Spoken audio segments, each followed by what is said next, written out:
네, 오늘 오후 윤석열 대통령의 탄핵 심판 최종 변론이 진행됩니다. 윤 대통령이 최종 진술이 있을 예정인데 어떤 내용이 담겼을지 관심이 쏠립니다. 자세한 내용 헌법재판소 나가 있는 취재기자 연결해서 알아봅니다. 김영수, 김다연 기자 나와주시죠. 네, 헌법재판소에서 관련 소식 전해드리겠습니다. 오늘 오후 2시부터 윤석열 대통령의 탄핵 심판 마지막 변론이 진행됩니다. 헌재 인근에서는 윤 대통령 탄핵 반대 집회, 기자회견, 그리고 탄핵 찬성 문화제 등이 예정돼 있습니다. 오늘 오전부터도 헌재 외곽에는 지지자들, 윤석열 대통령 지지자들이 모여있는 모습을 볼 수 있었습니다. 경찰은 혹시 모를 상황에 대비해서 아침부터 헌재 근처에 바리케이트를 세우고요. 출입 인원을 통제하고 있습니다. 오늘 헌재 주변에는 경찰 기동대 61개 부대 4천여 명 규모가 투입돼 있습니다. 앞선 변론 때보다 1,000여 명 정도 늘어난 건데요. 경찰은 평소보다 집회에 많은 인원이 모일 걸로 예상돼서 인력을 늘렸다고 설명했습니다.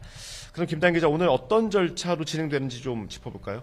네, 윤석열 대통령 탄핵 심판의 최종 변론은 오늘 오후 2시부터 시작이 됩니다. 먼저 1시간 정도 증거 조사를 거치고 국회와 윤 대통령 측 대리인이 각각 2시간씩 종합 변론을 진행합니다. 윤 대통령 측은 야권의 이른바 줄 탄핵과 예산 삭감 등으로 국가 비상사태에 준했다면서 계엄의 정당성을 다시 한번 강조할 것으로 전망이 됩니다.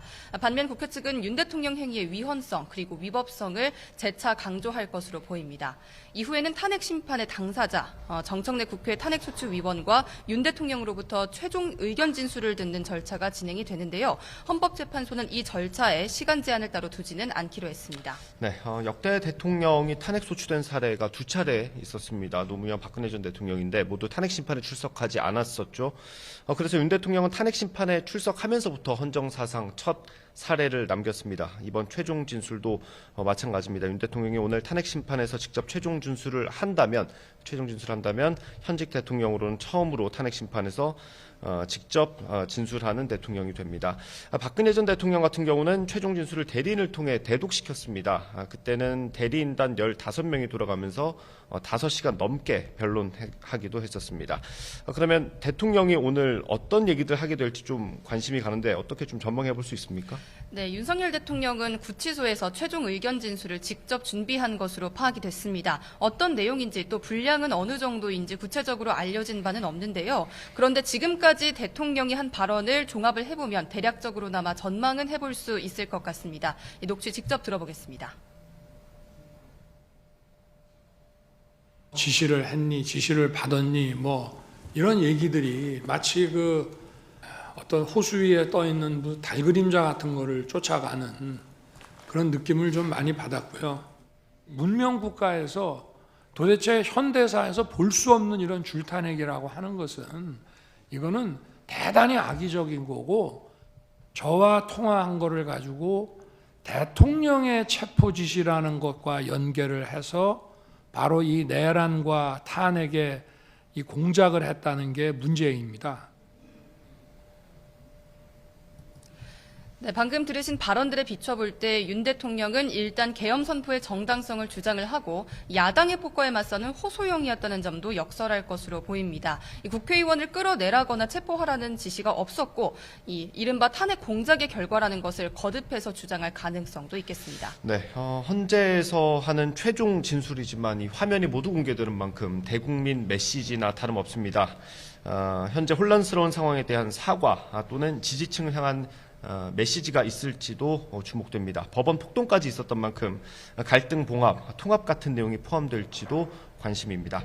특히 앞으로 나오게 될 헌재 판단에 대한 대통령의 입장이 담길지도 눈여겨볼 부분입니다.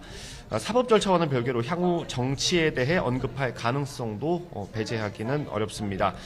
개헌 제한 가능성이 거론됐는데 윤 대통령 측은 조건부로 뭘 하겠다는 건 대통령 방식이 아니라고 사실상 부인하기도 했습니다. 오늘 최종 변론이 있고 선고 날짜가 좀 많이 관심이 되고 있습니다. 어떻습니까? 네, 오늘 변론이 마무리가 되면 재판관 회의를 몇 차례 거친 뒤에 곧바로 최종 선고가 이루어질 일만 남았습니다.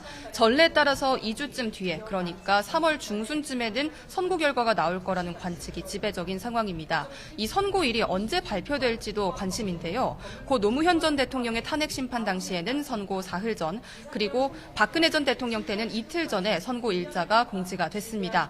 이 사전 공지에 대한 규정이 별도로 존재하는 것은 아니지만 전례에 비춰봤을 때 이번 윤 대통령 사건의 선고일자도 2, 3일쯤 전에 확정이 될 것으로 보입니다. 네, 마지막으로 탄핵 심판의 쟁점 간단히 정리해드리겠습니다.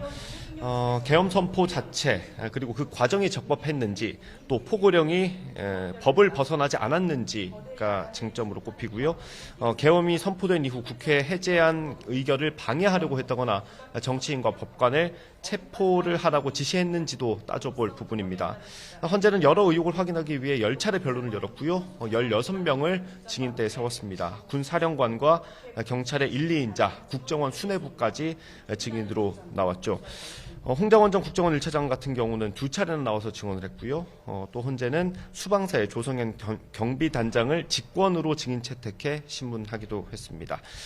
이제 한 2시간 정도 뒤면은 최종 변론이 진행될 예정입니다. 지금까지 헌법재판소에서 전해드렸고요. 상암동 스튜디오 나와주십시오.